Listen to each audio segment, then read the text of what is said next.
The sky of Eridan III burned. The colony had thrived for 2 centuries. Families, farms, research stations, and children who had never seen Earth itself. It was supposed to be safe, deep inside the neutral frontier, where trade treaties and interstellar law forbade violence. But law meant nothing when the Karzik Armada descended. Their ships came like storms of serrated metal, claws tearing through atmosphere, unleashing plasma that turned forests into molten lakes.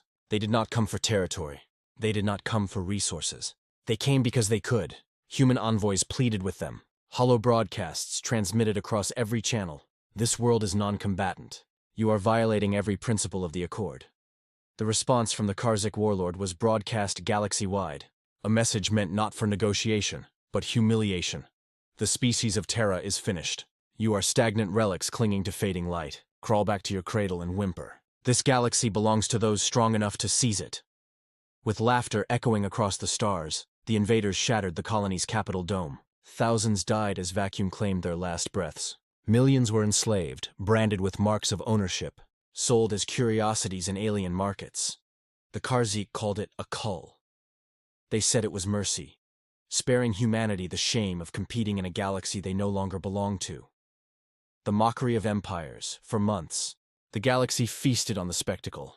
Alien news nets replayed the collapse of Eridan III with morbid fascination. Commentators laughed at the soft-hearted Terrans, calling them philosophers pretending at empire.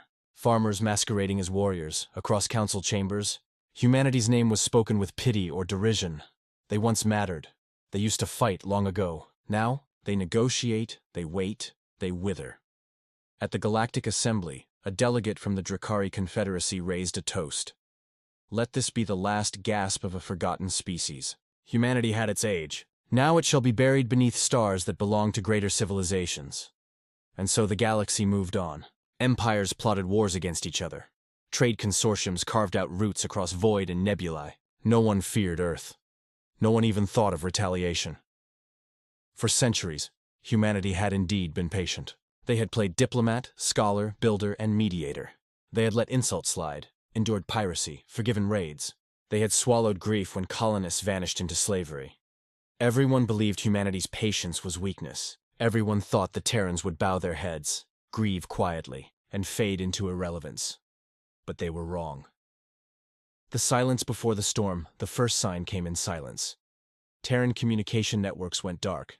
No signals, no broadcasts, no diplomats. Earth and her colonies closed their channels, sealed their ports, and recalled every civilian fleet. Alien merchants found their ships impounded. Ambassadors were politely escorted off Terran soil. Trade embassies shut their gates. Some laughed at this too, mocking it as the final retreat of a dying people. But others felt the coldness of it. The Terrans were not bargaining. They were not pleading. They were preparing. And then came the whispers. An unmarked fleet was seen moving through the void near the edge of the Orion Arm. Entire shipyards were stripped of civilian hulls, replaced with silhouettes too massive to be freighters. Patrols from rival empires vanished without a trace, their last transmissions filled with static and shadows blotting out stars. Across the galaxy, rumors spread of enormous constructs being pulled from the Oort clouds of Sol, ancient projects humanity had hidden beneath layers of secrecy. Still, the galaxy scoffed. They cannot possibly stand against the Karzik. Let them rage. It will only make their final death amusing. But those who watched carefully, those who had studied humanity's wars in the old centuries, they began to feel the weight of dread. Humanity was not negotiating. Humanity was not retreating. Humanity was waiting. And then, one night across every major relay, a single Terran transmission broke the silence. It carried no symbols of diplomacy, no plea for mercy. It was a single sentence, repeated across every channel, translated into every known tongue of the galaxy. You thought us finished. You mistook patience for surrender. Now hear this. We are coming. The breaking of chains. The Karzik homeworlds were the first to feel the response.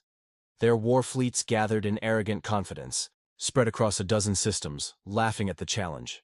But when the Terran Armada emerged from the void, laughter died. It was not a fleet. It was an event. Human dreadnoughts, black as night and vast as cities, folded out of hyperspace in formations so precise, they turned suns into backdrops for their silhouettes. Carriers unleashed swarms of drones, not fighters, but automated executioners, each carrying more firepower than an alien cruiser. The galaxy had seen war before. It had seen sieges, raids, and campaigns, but it had never seen this. The Terrans did not negotiate. They did not broadcast ultimatums. They did not even name themselves. They simply attacked, with a precision that spoke not of rage, but of cold, calculated vengeance. Karzik strongholds that had stood for millennia evaporated beneath planet-cracking bombardments. Slavers' fleets were hunted through nebulae, dragged from hyperspace, and torn apart before they could even signal distress. On occupied worlds, human shock troopers landed in silence. They moved through cities like storms, faceless armor, unyielding will. The enslaved rose behind them, chains broken, brands burned away. The galaxy watched, horrified. For the first time in living memory, an empire screamed for mercy, and humanity gave none. The roar of retribution. What followed was not war. It was annihilation. Terran fleets did not stop at the Karzik. Every empire, consortium, and kingdom that had mocked traded slaves, or raised a toast at humanity's expense, all of them were marked. One by one, they burned. Stars were eclipsed by Terran war machines, their hulls so vast they seemed to drag gravity with them. Planetary defenses were swatted aside like insects. Entire navies surrendered, only to be dismantled and left adrift as husks, a warning to those who thought surrender would save them. The galaxy's predators learned the most terrible truth of all. Humanity had studied them. Every strategy, every weapon, every tactic aliens had ever used against each other. The Terrans had catalogued it, improved it, perfected it, and now, every one of those weapons was being turned back on them, refined to surgical brutality.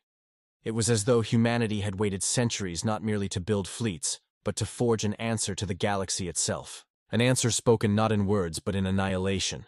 The galaxy begged for parley, but humanity remained silent. The only messages their enemies received were coordinates. Coordinates of the next system about to fall. No enemy could keep pace. No defense could hold. No alliance could resist. The patience of Earth had broken, and the storm it unleashed was infinite. The silence after it ended not with a treaty, nor with surrender, but with silence. Where once there had been empires boasting, mocking and laughing, now there were ruins. Where once alien traders had sold human children in markets, now those markets were ash. Where once diplomats toasted humanity's irrelevance, now their worlds were scorched glass drifting in the void. The galaxy whispered among itself in fear. The survivors, those allowed to crawl away, broken and terrified, told the same story again and again. We thought they were finished. We thought their patience was weakness. But when it broke, the stars themselves trembled. From then on, no one spoke lightly of humanity. No envoy dared to mock them. No empire dared to provoke them.